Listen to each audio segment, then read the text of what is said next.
CQDX, CQDX, CQDX. This is Whiskey 5, Sugar, Sugar Victor. Whiskey 5, Sugar, Sugar Victor, calling CQDX. About the SCR 299, the BC 610 radio that we had.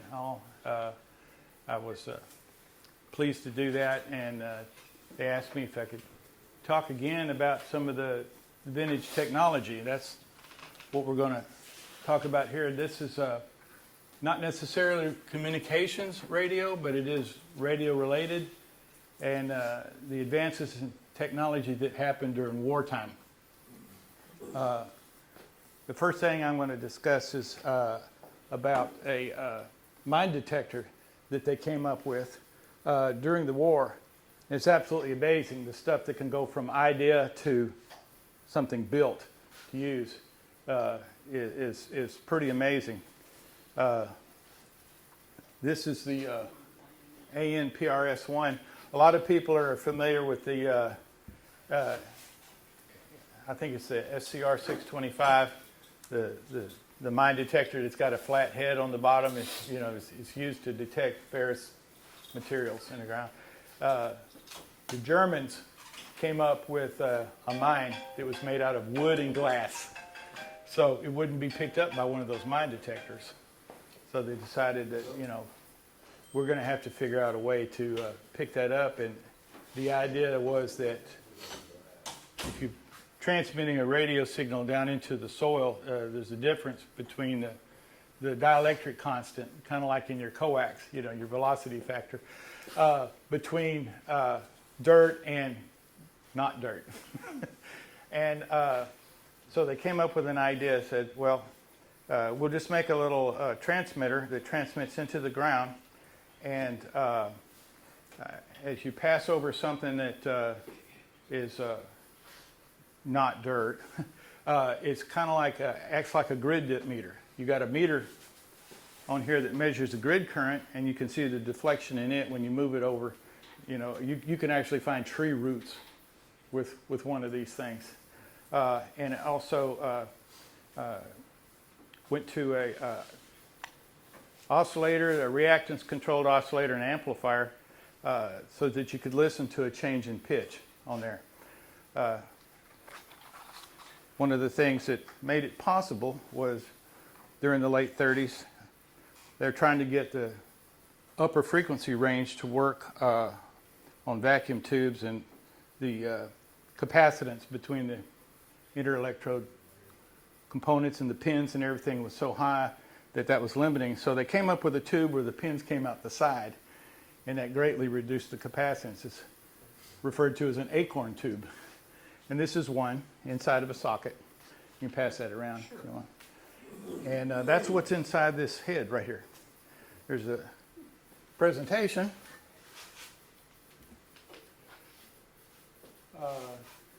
This is the components. It comes in the case like that.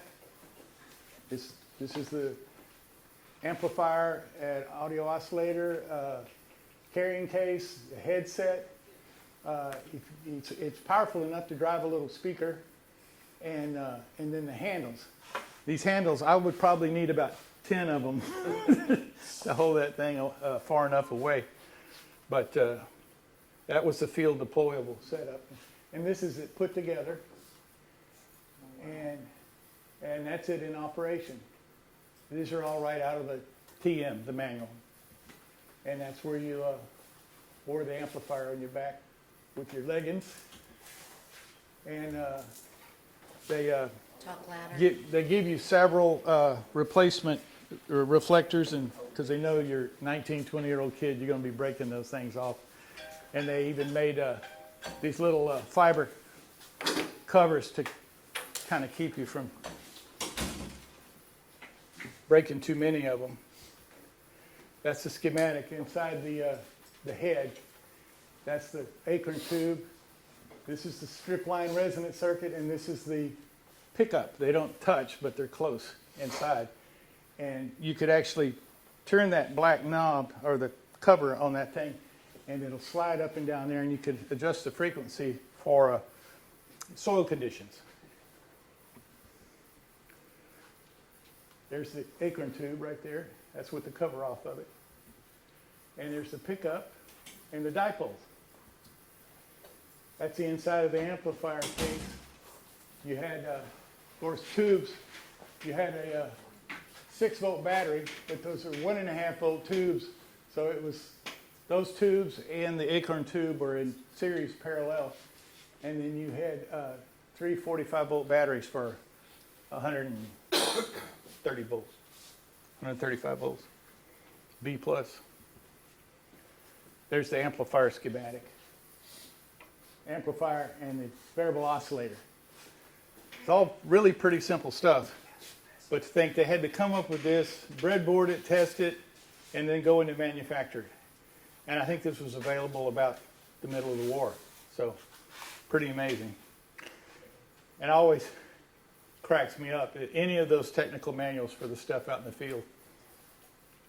They give you explicit instructions on how to destroy it when you're told by your commander to do so. I guess when you're about to be captured or overran. So anyway, that little short piece I wanted to talk about on the mine detector. I've got 3 things to talk about. I may not even, I'm pretty sure I won't fill the hour, but I really like questions. Does anybody have any questions about the mine detector? Yeah, Yes, sir. Just curious, how heavy were the batteries for those things? No, they were dry cells, so they weren't incredibly heavy. They were, mostly carbon and zinc, flat plates, to build them up. So it made it about twice as heavy as the case when the batteries were in it. And Heavy enough to put on your back. yeah, it is not near as heavy as a BC 1000, the walkie-talkie. That was pretty heavy. Yeah. This is the case, so if you figure that being about twice as heavy with the batteries in it, you'd probably have a aching back at the end of the day. Baby, talk louder. Okay. Use your radio voice. Yeah.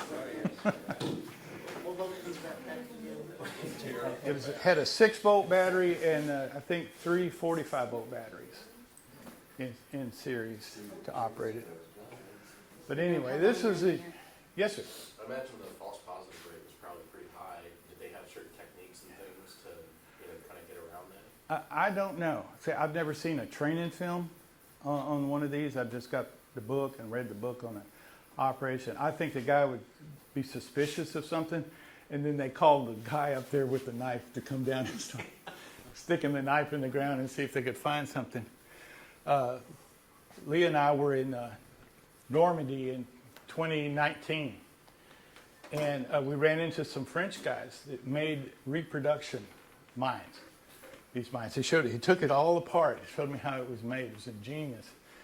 You step on the top, and the lid of the box came down and crushed a glass vial, and that mixed 2 things, and it set off the explosive. Big piece of TNT or whatever it is. I think it was full of ball bearings and stuff too. It was meant to injure more than it was meant to kill, because that took more people out of action. So, any other questions on the A and B? PRS-1? Okay. There's your little thing back. Show that fountain picture. It's coming up. Yeah. Again, this isn't about communication. This is the application of radio for the time period. Other thing I want to talk about, if any Navy guys in here, they came up with a system of navigating for the fighter aircraft. After they had left the carriers, they had to find their way back when the mission was up. And they came up with a system in the late 1930s that was very successful. And let me see.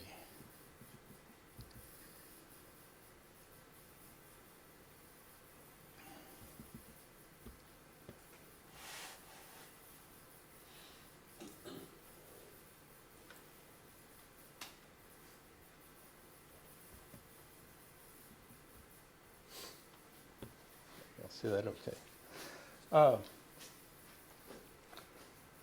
What they came up with,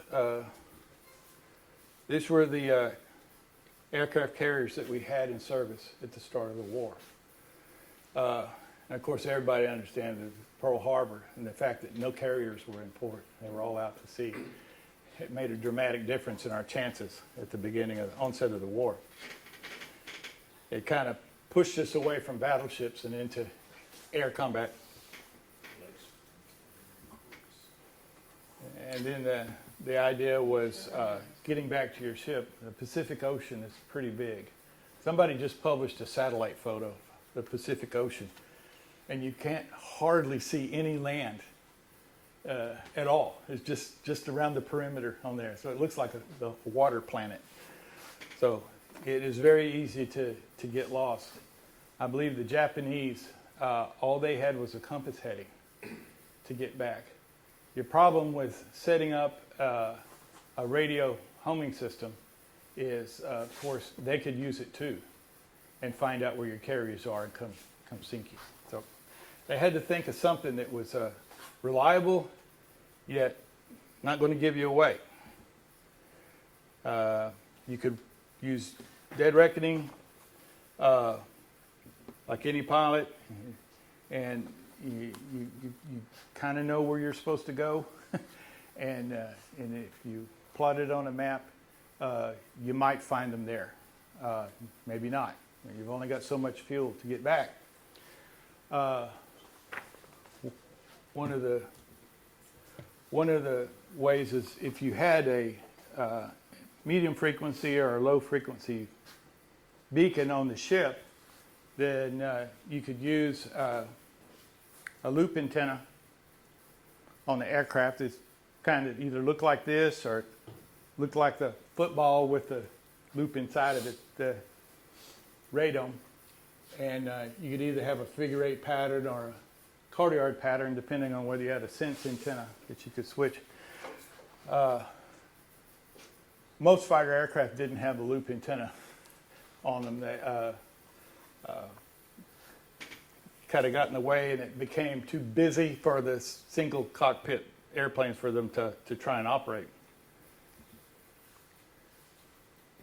More of the shortcomings: you need a radio operator besides the pilot. Anything you hung on the outside would impair your top speed on the airplane. And then the enemy can easily home in on your ship. So they decided that we needed something else. So they assigned it to the Naval Research Lab to come up with something, either use the conventional beacons or create a new VHF line of sight system. At the time, the frequencies they chose to use, they called UHF. To this day, they call it, the military calls it UHF. And then the tubes from the period 1928 to 1930, they just simply wouldn't work at 250 megahertz. But the research into television in the mid-1930s, they came up with advancements in tubes, the acorn tube being one of them. And so what they came up with, you see the acorn tube at the bottom?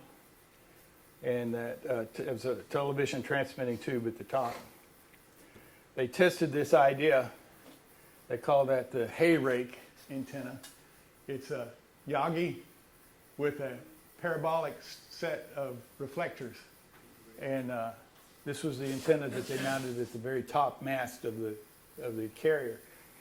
And it was on a rotor that turned twice a minute. Every 30 seconds it made a complete sweep in the sky, transmitting on 250 megahertz AM. I can go back and read that if you find that hard to read. The experimental model shown here, developed by the Navy Research Lab, comprised the shipboard equipment, the Model YE, and the airborne equipment for installation aboard the ship. The antenna was mounted as high on the superstructure as possible, and the transmitter was placed below decks. The airborne equipment shown mounted, I don't have a picture of that, on a TBF, comprised of the Model ZB UHF adapter and the Model RU high-frequency receiver, which was also used for communication. Well,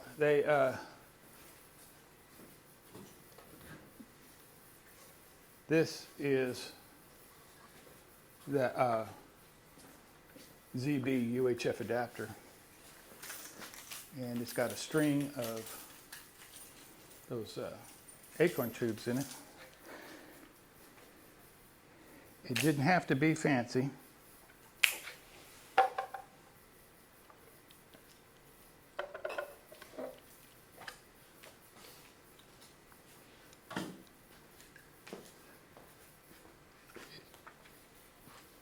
It had a string of tuned circuits. It was a TRF radio.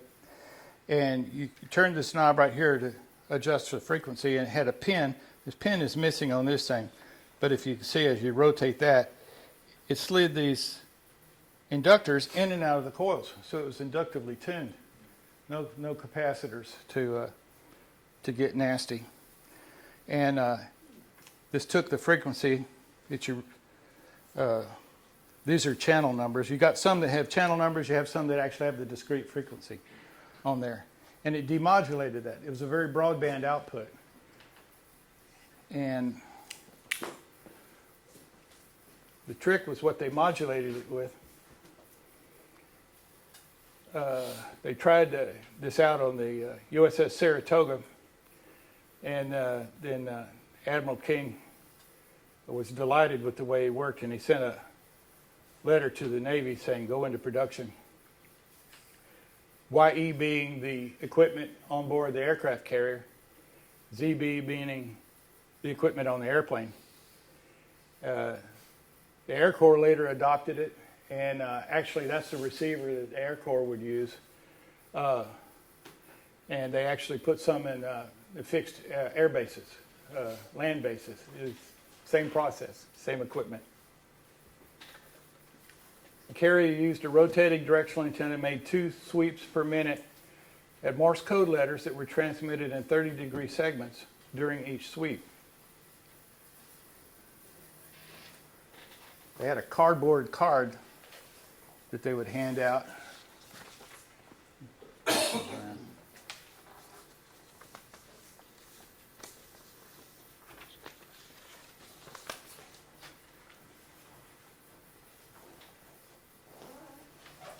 At the beginning of a mission, each pilot had the top secret information.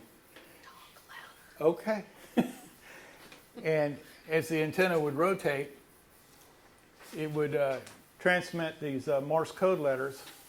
But if you're a Japanese radio operator on their ships, even if you had a UHF receiver on the right frequency, all you would hear was a momentary carrier for about 5 seconds. And that was it. No modulation. You couldn't hear anything. So that's part of the security on the item. They had a separate Morse code letter repeated twice for every 30-degree sector as the antenna went around. This is a copy of that card that they passed out, and I think these are land-based. These are your UHF channels you would select, and I think these are actually airports, land-based. And that had setups ahead of time with the Morse code letters. These were metal discs that had the pegs on there for making the Morse code letters. I think they stuck with it because they only had so many wheels that they could put in the equipment.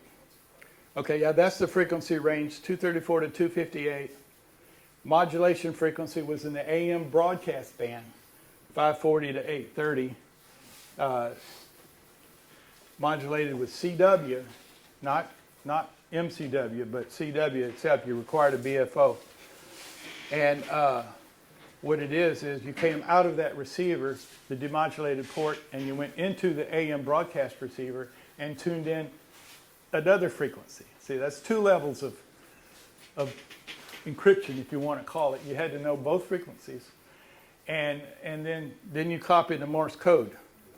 Well, you copy the Morse code, it didn't mean anything to you because they change the code every day. That's 3 levels of encryption on trying to find out where the carrier is. Letter being repeated twice, you could copy one letter and another letter, and you would know that you were in between those two sectors. You'd even have a more accurate bearing on there. So in every 10th rotation, it would send, I think, a 2-letter ID for what carrier that you want. Make sure you're flying to the right one. 275-mile range at 15,000 feet elevated. That's pretty good. And again, this is 1938. This is pretty amazing for the time. That was ingenious, really. It was. And the And only it's simple. antenna you had on the aircraft was just a quarter-wave whip sticking down underneath the belly of the airplane. And your ETs on the plane, your Navy guys, they had everything set up. Pilot didn't have to do anything but turn it on. So the pilot didn't have to know the CW code number or nothing? If you were a pilot, you knew Morse code. There weren't any that didn't know Morse code. So they actually did hear the code. Yeah, yeah. It wasn't just like it was going. There was too many instances for other land beacons or anything. It was just one of the skills you had to have. So it was not a problem. That's the shipboard transmitter. And again, late 1930s technology, but it was frozen and duplicated after that so that they had a hard design to build from. That's the code wheel that goes and feeds the keys to the transmitter. And then the thing about that is on board a ship, you're tied into the ship's compass. You got a repeater in there with a servo. And as the ship tacks from one direction to the other, it always keeps the magnetic north at the starting point of the code wheel. You know, even if this is a ship turn. So it's transmitting basically the magnetic heading you have to fly to go there. That's really all you need to know. Look on the card, fly in that direction, and you're going to arrive at the carrier. That was one of the carriers at the time, and if you'll see at the very top is the YE antenna, the hay rake spinning around. And look at all this other stuff that they had going on. That could be a whole nother talk I could do about radar and magnetrons. The British had been in the war 2 years before we were, and so they were accelerating faster than we were because they had to. And they invented the magnetron. I'll save that for another time, or we'll talk about it afterwards if I run short. Anyway, the Japanese carrier would not have looked anything like this. They did not have the technology, and we knew it.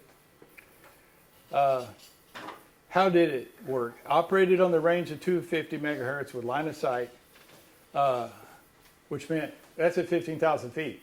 But if you're a Japanese aircraft carrier 300 miles away, you're over the hill. You're not even going to pick anything up.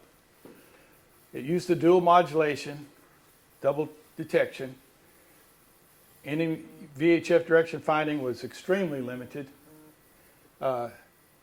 Sector code signals, the modulation frequency, and the transmitted could be changed regularly. So even if you knew you were compromised, you could just change to the next day. Again, 250 megacycle was considered ultra-high frequency. Range limited to line of sight. Japan had no appropriate equipment. Double modulation, randomized. This just explains that this is direct AM, which is what we didn't use. That's just modulating the carrier with a 1 kilohertz tone. This is what they wind up modulating the subcarrier with modulating it with a 600 kilohertz carrier, and it was keyed on and off CW. So a standard AM receiver, even if you tuned up the subcarrier, If you didn't have a BFO on, you wouldn't hear the Morse code. This is on board the aircraft. You can see the UHF receiver on the top.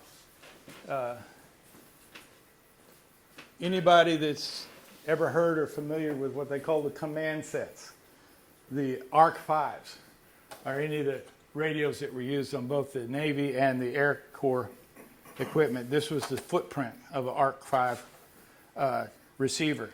They either fit in a single, double, or triple rack, had a dynamotor that you could easily replace, and this is the AM broadcast band version. You would take that receiver and feed the input of this one, and on the control box, you got a switch. You should turn the BFO on and plug your headset in, and you were happy. You were copying the system from the ship. Again, the electronic technicians had already preset everything for you before flight. And you're usually flying in a squadron, a group, so if one or two of them didn't work, well, you were all flying together. Anyway, you just follow everybody else. That's the hookup. Was that also in the plane? That's the receiver, the UHF receiver that we passed around. Right there, that's the back side of it. That's the front, right there. And yeah, that's just the interconnected diagrams for it. Recapping here, the stories are legion of the system's ability to lead pilots home, sometimes in the dark with dwindling fuel reserves. The enemy admirals never could understand how our pilots were so adept at returning to their carriers, and there were incidences where Japanese pilots landed on our carriers because they were lost. They had no idea where they were, and probably on E, on the gas gauge. Toward the end of the war, they came up with a combined ZB-AR1 receiver. It had both the UHF demodulator and the medium wave receiver built into one box to reduce the weight and reduce the complexity. This system remained in use as a primary carry homing method until 1960. That is absolutely fascinating. We went from World War II through the entire 50s until it was replaced with TACAN. The space shuttle used TACAN.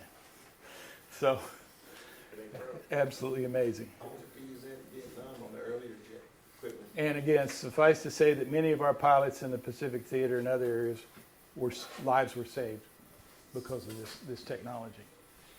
And again, come the end of the war, it was 7-year-old technology. It was considered almost obsolete. So, any questions on the YEZB Navy homing system? Again, it's not communication, but it is a radio application from the time period. All right. So what the pilot do, he switched to a certain, if you wanted to go back home, he knew to turn on the radio and listen there, or wait, or he didn't listen to it all the time, did he? He just turned Well, after the mission, the idea was to get back. And all they had to do was turn it on. And turn on the power switch, listen in your headphones. It's probably already patched into your comm system, you know, and they already had a helmet with headphones on. You just turn it on and you start hearing it. So he didn't need to listen to it until he was ready to come back. Listen to the Morse code letter, get your card out and see what the letter was. Fly that magnetic heading, and you're on your way back. Fortunately, the Japanese never figured it out, and they were so arrogant. We had cracked their purple code before the war, and they never changed anything during the war. They intercepted Admiral Yamamoto with a squadron of P-38s right in the middle of open ocean, and they had to come up with some excuse to transmit why these planes were there. They knew he was going to be there. That's why they intercepted him, you know. But they had to transmit a cover story for why they were flying from one island to the other, whatever it is. Just so, and they still never figured out that we knew all about their they're crypto. Okay, no more questions on that. This is absolutely fascinating. Are you going to talk about the fountain? That's the Trevi Fountain in Rome. So you had fun with PowerPoint, huh? Yeah. I just learned how to do PowerPoint last week. Wasn't too bad to learn, was it? Yeah, no, I was surprised at really how easy it was. Please talk louder. Can't you use your radio announcers? Hello, you're on the air. Yeah, You know? No backseat driver. yeah. I assume everybody can't hear like me. Yeah. So, I don't know how many of you people have known me for a while. Leah and I belong to a group up in Oklahoma, in Frederick, Oklahoma, that does World War II style military parachute jumping. And we've got 2 C-47s, and we go all over the country, and we've gone overseas, and we do air shows and it was Veterans founded by reunions. a Vietnam era Special Forces Yeah. man. Because when he was a child, he would see the World War II guys come home. Some talked about it, some didn't, but they were his heroes. And so, of course, when he went to Nam and then came back, nobody treated them with respect. But this was his dream to do this, Yeah. to honor vets. And so we've taken vets all over the world, you know, World War II vets. And we honor all vets. We've got to know hundreds of World War II paratroopers and other vets they're all gone now. This was 20 years ago, and now they're virtually all gone. So, but we did get to meet and learn to love these guys. So this is one of the things. There's a special group within the paratroops called Pathfinders, and these guys would be sent in before the main wave, and their job was to set up the drop zone. And first they had to secure the drop zone if the enemy was there, and then set everything up. If it was a daytime jump, which didn't happen till toward the end of the war, everything was done at night. During the day, they could set up these bright orange panels on the ground and stuff. But at night, the Pathfinders would jump in, and they had different tools to use. One of them was a light gun. And this one the handle is broken off of it, but it's just like an elongated flashlight. It's pretty bright. It's got little aiming devices. It's like a gun that you could set up and a trigger that you could pull. And the idea is to point it right at the airplane. And you could send the Morse code with the trigger, or you could attach another key right here. Actually came with a little key. It even has a stud on the bottom. You could hook it on a tripod and leave it pointed. You could use it on the ground between separated troops and send information securely. Where's that thing? Ah, looks almost like a pair of scissors. Morse code key. Hook it up to that thing, and you could. That's not for signaling the airplanes, but this was, and that's great if the weather conditions are fine. It's not raining, it's not foggy or whatever. It could be seen from a great distance. So they had to come up with a blind system. The Pathfinders came in 1 or 2 hours before the main wave, secured the drop zone, set up lamps or whatever, and then they found out that they're going to need something that worked at a greater distance and maybe in inclement weather. This was the basic idea.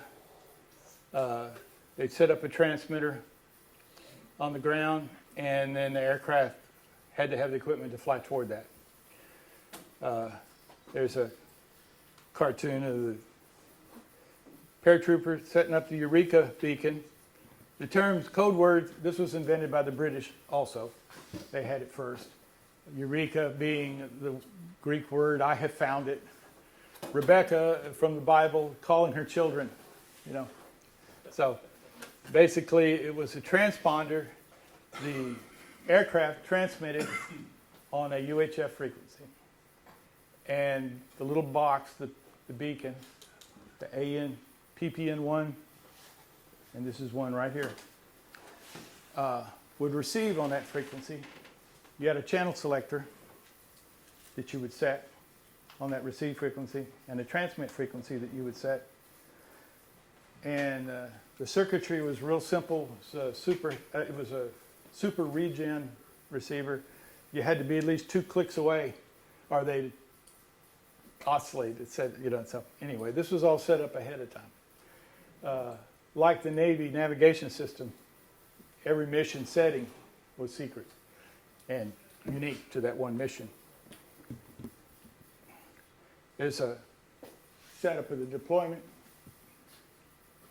You didn't necessarily have to take the thing out of the carrying case. If you set it up, it had an antenna.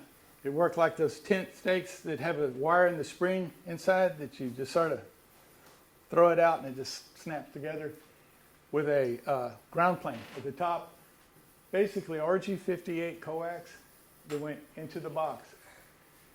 You could put the headset on and plug it in and turn it on. That was the carrying case, made to jump with. It had 3 lead acid batteries in there that really made it heavy. You think that mine detector was heavy. Y'all can come pick that thing up and see if you want to jump out of an airplane with that. That's the complete set. I doubt seriously they actually jumped with the instruction manuals into battle. There's the HS30 headset that went into this little pocket right here. It's the same headset used in the mine detector. Anybody know why it was made like that? The headset, Yeah. You wore it like this. You could wear your helmet and put the headset on behind you.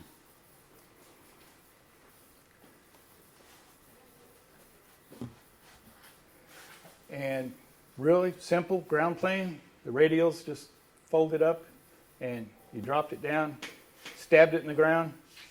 You had some little, if you needed them, the little guy stakes and strings to set it up. And this is the beacon. There are not many examples of these in the world, but Why is that? well, they didn't make that many of them. There was no post-war application for anything. So this particular one, my sweet XYL bought for me for a birthday present from a friend of ours in Italy. And most of that stuff's in Europe. So yeah, I know just a few people that have them. And this was a guy that has a museum in Italy, and this is an extra one that he had. So Your wife cut a deal. for you to she get got a that. deal. You got that And for we have another Christmas. friend in Italy that also has a museum, and he has at least 1 or 2 of those things. This is the battery box with the vent. They say they're spill-proof batteries, but I don't know how they did that. 3 of those wet cells. This is the vibrator power supply and the beacon, the transmitter receiver up at the top. And kind of cumbersome. It's just tied together with that strap. And does it look like it's a kludge? Because it was. Steve, how long were the batteries good for? Oh, probably several hours. But if your plane hadn't arrived by then, they weren't coming. You were not far ahead of them.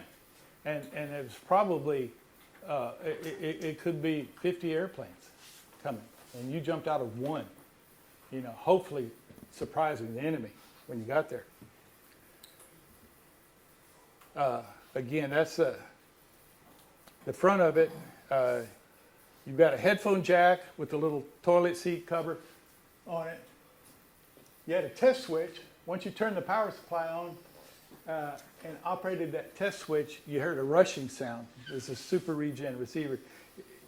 That was a small confidence test that it was working. You didn't have a battery issue or anything. And that rubber button covered this. That push, spring-loaded push button. And that job of that button was the aircraft transmitted I don't know, it's probably 300 pulses per second. Pulse duration was measured in microseconds. When you push that button, the return pulse that it transmitted was elongated. And we'll get to that in a minute. It was used to signal. And,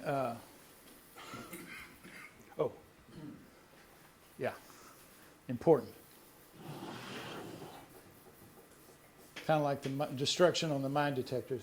You unscrewed that cap right there. There was a string, you pulled on that and you ran because there was an incendiary grenade inside that was going to go off.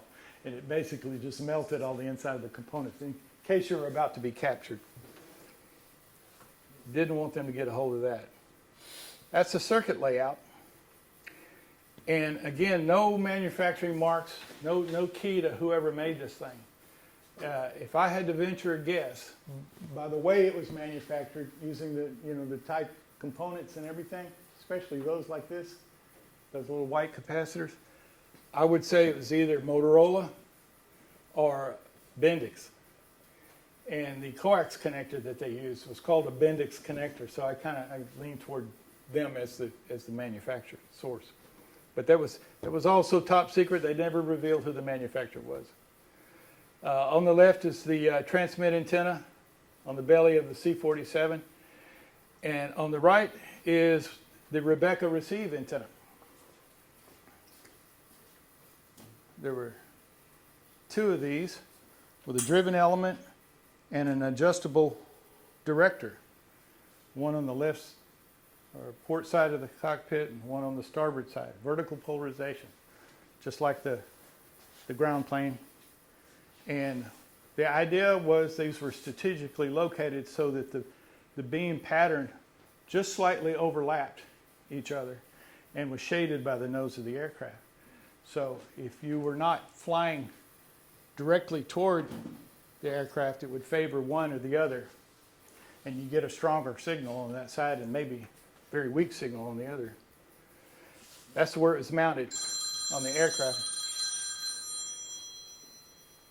And this is one of our aircraft, Boogie Baby. And these are antennas that we got from the same guy I got the beacon from. He lives in Fano, Italy. Okay, I have to say something. That hangar is an original World War II hangar in Frederick, Oklahoma, where people trained. George Goebel was an Instructor. instructor there. And the street is actually called like George Goebel Road. But it's just out in the middle of cotton fields. But it used to have how many thousands of people there? 50,000 people. It was a twin-engine Just, training base in World War II. And two-story, the city was going out for bids to tear the they had thing their down. own theater, chapel. 20 years But ago. there's only, I think, 2 of these authentic hangars, wooden hangars. In the country. Still left in the U.S. that have not been destroyed. Yeah. Yeah. On all the planes or just the lead plane? The lead planes in the main group, but not every plane was equipped with it, but the lead planes, for redundancy, they had more than one, but not every plane was equipped with the Now those are Rebecca authentic system. antennas, Rebecca, Yeah. on the Boogie Baby. Yeah. And they're like made of unobtainium.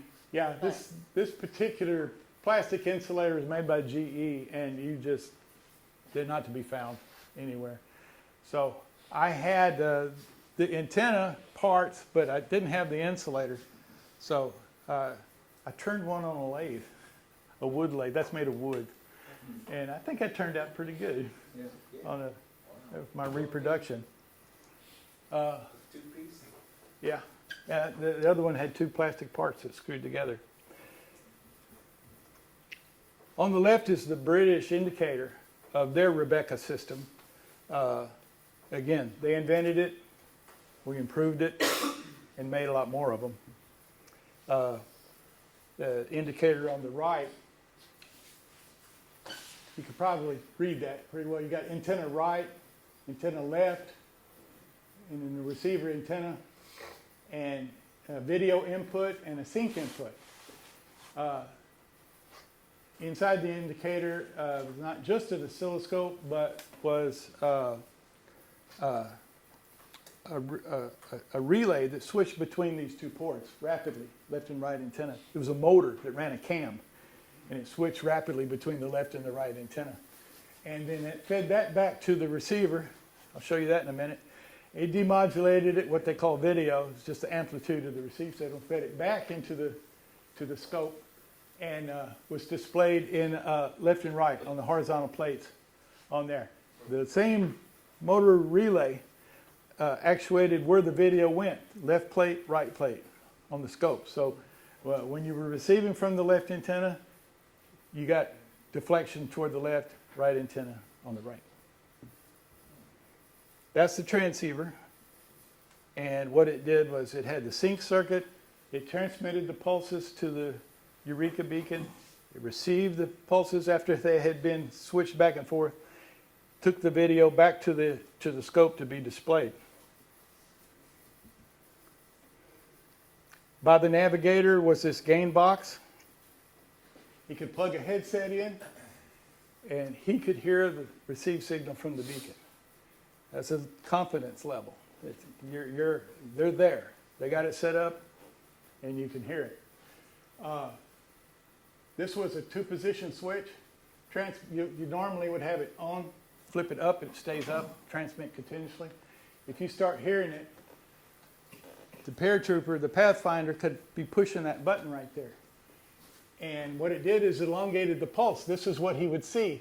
The pulse would increase in width every time the guy would push the button. And again, he could plug a headset in, and you could hear the difference in it. He could be sending a Morse code letter indicating what drop zone it is. Again, the drop zone code letter was secure for the mission. It's not the Germans trying to fake you out if they had captured equipment. That was a level of confidence right there.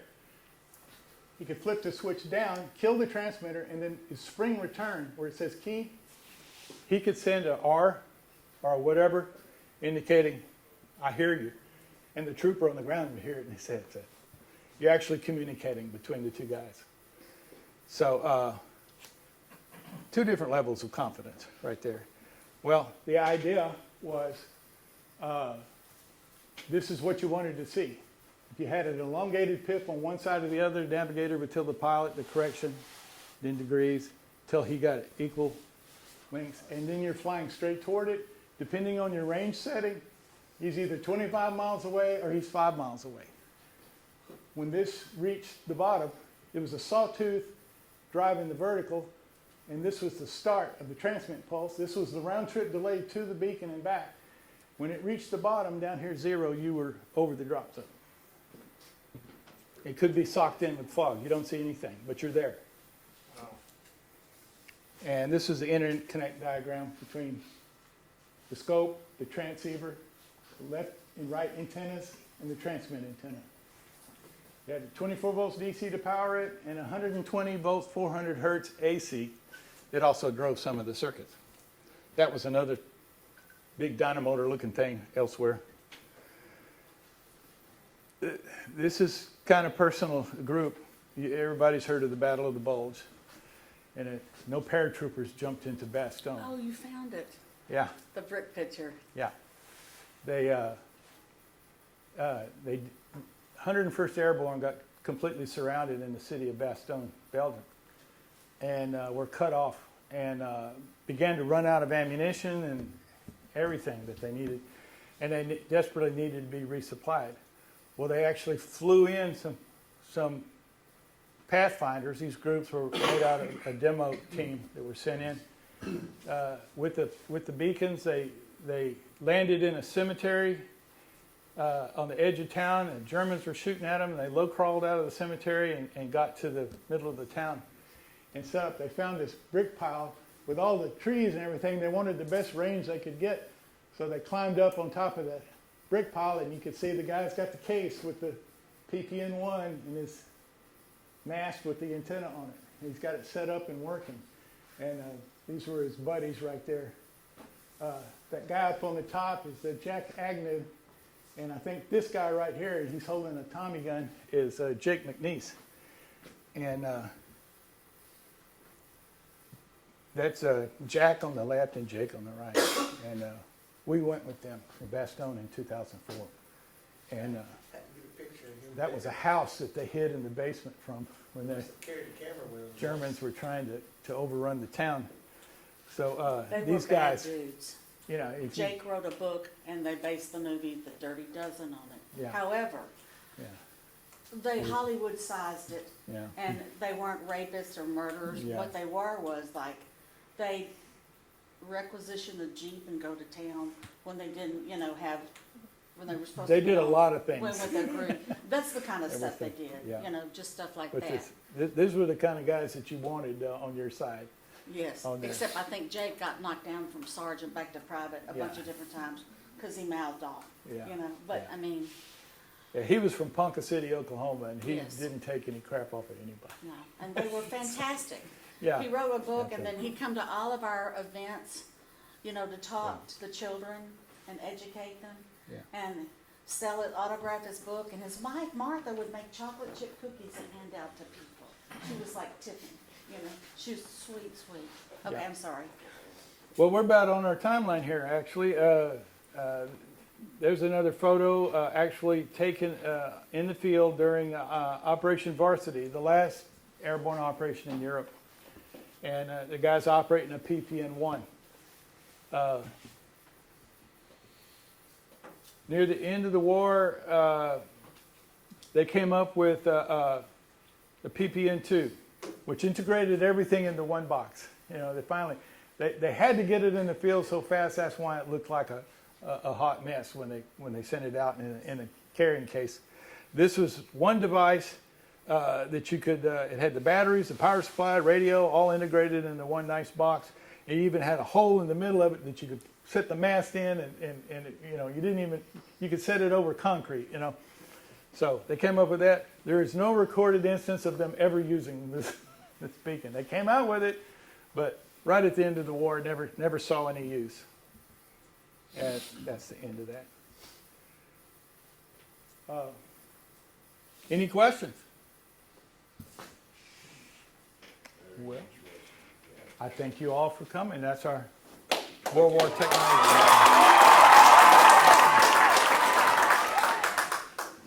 We've come a long way, haven't we? Yeah, we have. Yeah, unlike the WWII, this was dropped after the war. I think everybody knew about it, and they didn't continue that. They came up with other things, but they took the technology they had